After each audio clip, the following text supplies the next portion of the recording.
અને હવે નેપાળમાં જે પરિસ્થિતિ છે એ ભયાનક પરિસ્થિતિ અને એમાં ગુજરાતીઓ ફસાયા છે એમના વિશે વાત કરવી છે, કારણ કે નેપાળમાં જે 2 દિવસથી તંગદિલી સર્જાઈ છે અને નેપાળમાં થઈ રહેલ જે જેન્ઝી આંદોલન છે તેની પણ વાત કરવી છે. નેપાળમાં યુવાનોએ ભ્રષ્ટાચાર મામલે સરકાર વિરુદ્ધ બળવો પોકાર્યો છે. નેપાળમાં સોશિયલ મીડિયામાં પ્રતિબંધ બાદ ભ્રષ્ટાચાર વિરુદ્ધ આક્રમક થયેલા યુવાનો રસ્તા પર ઉતરી આવ્યા છે. નેપાળમાં સ્થિતિ ખૂબ ભયંકર છે. પ્રદર્શનકર્તાઓના જૂથોએ વિવિધ નેતાઓ અને મંત્રીઓના ઘરોમાં તોડફોડ અને આગચંપી કરી દીધી છે. હિંસાને કાબુ લેવા માટે સેનાએ કમાન હાથમાં લીધી છે. યુવાનો ભ્રષ્ટાચાર સગાવાથી પહેલેથી જ કંટાળી ગયા હતા અને સોશિયલ મીડિયાના પ્રતિબંધે ટ્રિગરનું કામ કર્યું છે. સમગ્ર નેપાળમાં અત્યારે અજંપા ભરી સ્થિતિ છે. જોકે આ હિંસાની વચ્ચે કેટલાય ગુજરાતીઓ ત્યાં ફસાયા છે. નેપાળમાં ફસાયેલા ગુજરાતી પ્રવાસીઓની સલામતી સુનિશ્ચિત કરવા માટે સરકાર પણ સતત કેન્દ્ર સાથે સંપર્કમાં છે. નેપાળમાં અશાંતિ ફેલાઈ છે અને ગુજરાતીઓની સ્થિતિ ત્યાં શું છે તેની પણ આજે ચર્ચા કરવાની છે. ઘણા એવા ગુજરાતીઓ ફસાયા છે કે જે સતત સંપર્કમાં છે અને ત્યાં શું પરિસ્થિતિ છે એ પણ જણાવી રહ્યા છે. એટલે કરીશું એની ચર્ચા કે નેપાળમાં અશાંતિ, પરંતુ ગુજરાતીઓની શું સ્થિતિ છે.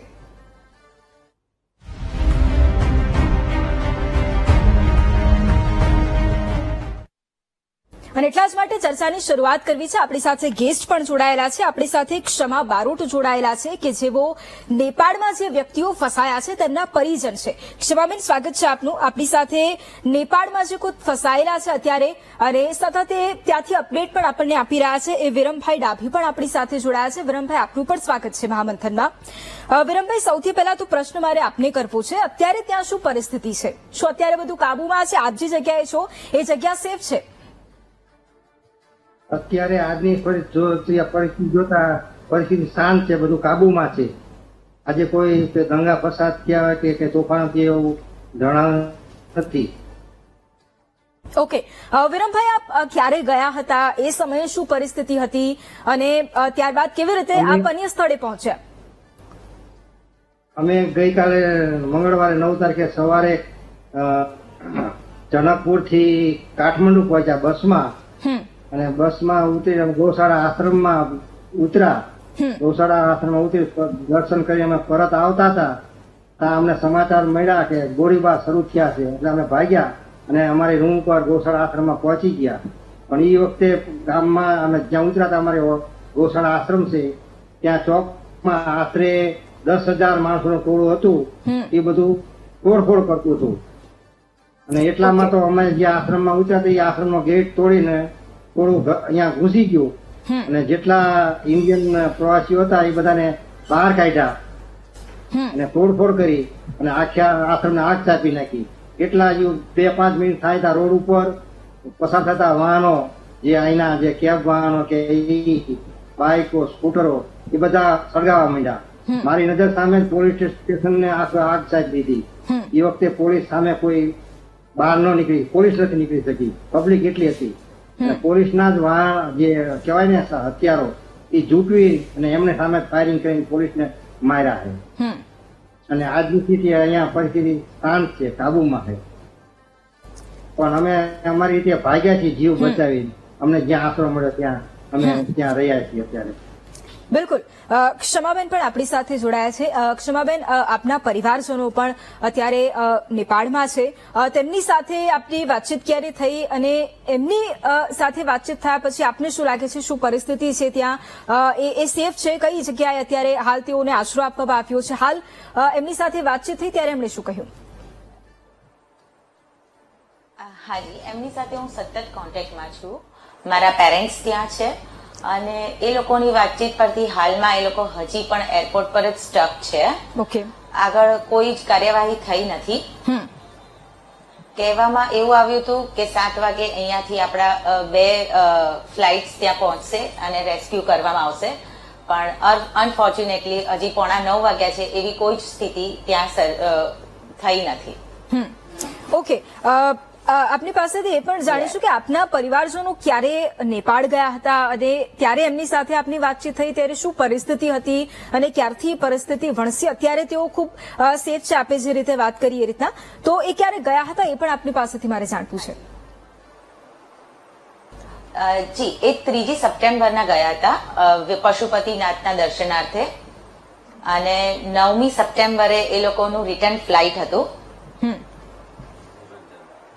અને on the way back to home એ લોકો જયારે એરપોર્ટ માટે નીકળ્યા ઇન્ડિયા આવવા માટે અને પરિસ્થિતિ એકદમ જ ખરાબ થઈ ગઈ અને ત્યાં એમની બસને 25,000 થી 50,000 લોકોએ ઘેરી લીધી અને એમને એવું કહેવામાં આવ્યું કે ક્યાં તો તમે બસમાંથી ઉતરી જાઓ અધરવાઇઝ અમે તમારી બસને સળગાવી દઈશું એટલે એમની સાથે જે બીજા 20 જણા છે તે દરેક લોકો ઓલમોસ્ટ બધા એમાં સિનિયર સિટીઝન છે એટલે એ બધા જ 5 થી 7 કિલોમીટર ચાલતા ચાલતા એરપોર્ટ પહોંચ્યા અને ત્યાં પહોંચ્યા અને એરપોર્ટ બંધ થઈ ગયું. ઓકે, ક્ષમાબેન, લગભગ કેટલા લોકો હશે એમની સાથે, કેટલા પ્રવાસીઓ સાથે ગયા હતા, એનો કોઈ આંકડો આપની પાસે છે? યસ, એટલે એ લોકોની ટૂરમાં એ લોકો 23 પીપલ છે અને બાકી એરપોર્ટ પર આપણા ગુજરાતના 75 છે અને ઇન્ડિયાના ટોટલ કદાચ 150 people are there on airport.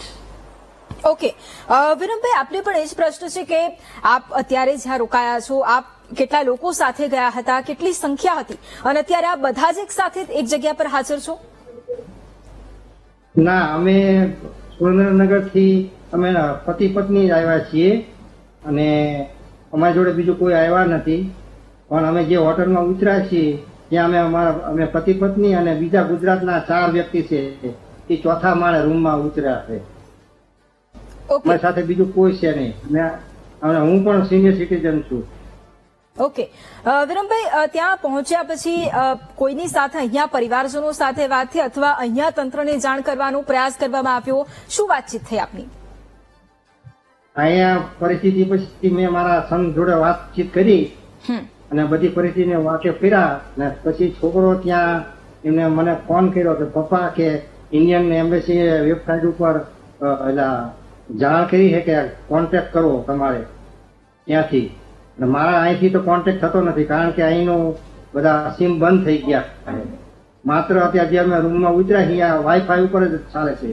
અત્યારે અહીંથી 10 ફૂટ આગળ જવું તો બધું બંધ થઈ જાય, કનેક્ટ તૂટી જાય કનેક્ટિવિટી. ઓકે, આવી સ્થિતિ છે. ઓકે, પરિવારજનો સાથે અત્યારે આજની પરિસ્થિતિ, હા જી વિરમભાઈ, પરિસ્થિતિ અત્યારની જોતા શાંત છે, પણ સરકાર દ્વારા જે કહીને કે નેપાળ સરકારે કે ઇન્ડિયન ગવર્મેન્ટે અમારો કોન્ટેક્ટ કર્યો, તો અમારો કોન્ટેક્ટ હજુ સુધી કોઈ કર્યો નથી. પણ ધારાસભ્ય જગદીશભાઈ મકવાણે હમણાં જ અડધી કલાક પહેલા મારો કોન્ટેક્ટ કર્યો વિડીયો કોલથી. મારી જોડે વાત કરી કે તમે સલામત રીતે રહેજો, હું સરકારમાં જાણ કરું છું અને જ્યાંથી પરિસ્થિતિ બહાર લાવવાની થાય ત્યાંથી હું પ્રયાસ કરું છું. મને એટલી સાંત્વના આપી છે. ઓકે, આપના પરિવાર સાથે આપ સતત સંપર્કમાં છો? સતત સંપર્કમાં જ છું. ઓકે, બિલકુલ. ક્ષમાબેન, આપને પણ એ જ પ્રશ્ન, કારણ કે આપ દ્વારા અથવા પરિવાર દ્વારા તંત્રને આ મુદ્દે કોઈ જાણ કરવામાં આવી, કારણ કે સતત રાજ્ય સરકાર પણ અપડેટ લઈ રહી છે, ગુજરાતીઓ ફસાયા છે તેને લઈને, એટલે કોઈ આ મુદ્દે વિશેષ જાણ કરવામાં અથવા તો કોઈ રિસ્પોન્સ આપને મળ્યો છે અત્યારે? ના જી, સરકાર તરફથી ના તો કોઈ કોન્ટેક્ટ થયો છે કે ના કોઈ રિસ્પોન્સ મળ્યો છે. ઓકે, અને ત્યાં આગળ એમ્બસીના કોઈ ઓફિસર ત્યાં મળ્યા હતા અને બપોરનું ભોજન એ લોકોને પ્રોવાઈડ કર્યું હતું, બસ એ પછી તો કઈ જ નહીં. ઓકે, બીજો પ્રશ્ન એ કે આપે જે રીતે વાત કરી, ત્યાં કેટલાય લોકો એવા હશે કે એ પણ ફસાયેલા હશે, શું એમણે કોઈ પ્રયત્ન કર્યો અને એમને કદાચ કોઈક જવાબ મળ્યો હોય, એવી કોઈ વાત પણ આપને જાણવા મળી? ના, એટલે આમ ઓન કોલ ઘણા સાંસદ સાથે એમ વાત થઈ, પણ એઝ આઈ સેડ કે એ લોકો એવું કીધું કે 7 o'clock એ લોકોને રેસ્ક્યુ કરશે, પણ હજી સુધી કોઈ સ્ટેપ્સ લેવાયા નથી. ઓકે, બિલકુલ. રિસન્ટ કોઈ અપડેટ આપને એવી મળી હોય કે જે આપ શેર કરવા ઈચ્છતા હો આ મુદ્દે? કારણ કે પરિવારજનો છે એમની સાથે પણ આપણે વાત કરી કે ઘણા બધા લોકો એક સાથે ગયા હતા, એટલે રિસન્ટ કોઈ અપડેટ મળી હોય કે કદાચ થોડી વારમાં કદાચ એમનું રેસ્ક્યુ કરવામાં આવે અથવા તો એમને લેવા માટે આવે, એવી કોઈ અપડેટ મળી હોય? ના, હજી તો કઈ જ નહીં. ઓકે, ઠીક છે. વિરમભાઈ, આપને પણ એ જે સવાલ કે પરિવાર સાથે આપની જ્યારે વાતચીત થાય છે ત્યારે એમનો શું જવાબ આવે છે? કારણ કે આપે જે રીતે વાત કરી કે કદાચ આપ અત્યારે એક હોટલમાં છો ને ત્યાં વાઈફાઈની સુવિધા છે એટલા માટે આપ વાતચીત કરી શકો છો.